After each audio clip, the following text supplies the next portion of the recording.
All right, so I wanted to make a quick little video here on the FD620D motor that came out of that 425 that I just completed. I've had the motor for sale now for a little bit, and nobody wants it, right? Like, it's a project. So unless you put it up for free just to get it out, nobody's gonna buy it. So I thought, I'm gonna tear it apart because it's worth more in pieces, like the starter, metal cam gear, miscellaneous stuff like that is, people are going to want that. They want a sump pan, a block. If it's got a good block, you can replace the sleeves, the cylinder sleeves, that kind of stuff. But anyway, so I pulled it apart. I wanted to figure out what ended up happening with it. I was told it locked up, and it did. It did lock up. The crank locked up to this part of the block right here. You can kind of see how chewed up that bushing or bearing or whatever that is right there is just completely destroyed. Try and get it. Yeah, there you go. You can get a good shot of that. So, because it locked right up on there. I don't know if that oil passage down here was plugged or it just wasn't getting oil, or I don't know. But in any event, this locked up. So I came to that determination. I got kind of excited there for a second when I was going to take the pistons out.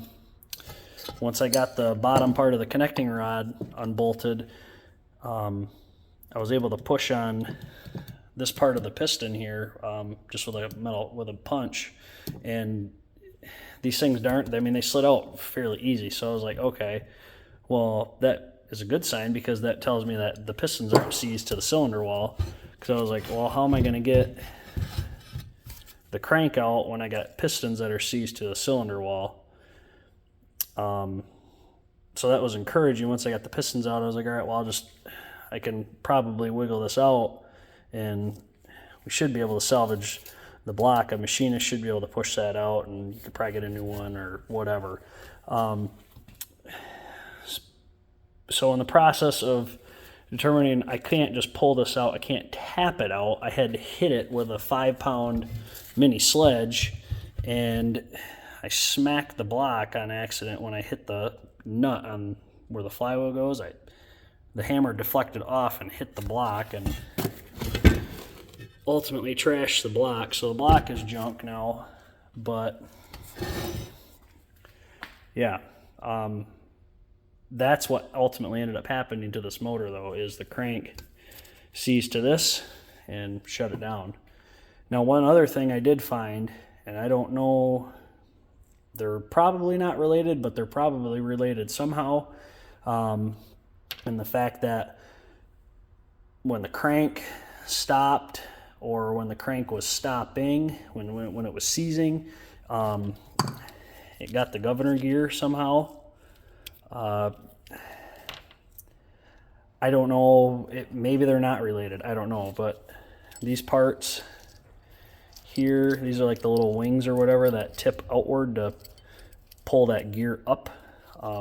Those and these two pieces, along with these little pins, you can't really see them, were laying down in the block here, and the rest of it was on that part there. I ended up breaking those off in an attempt to try and get this off, but I can't get that off. I'm sure you gotta take that pin out to get that governor gear off there.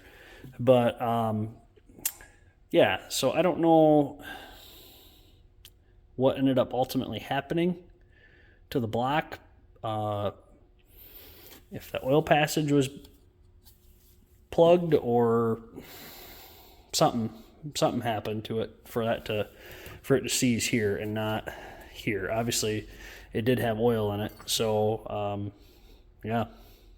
But anyways, guys, figured I would do a video on that, just telling you guys what happened to the motor, because I was curious.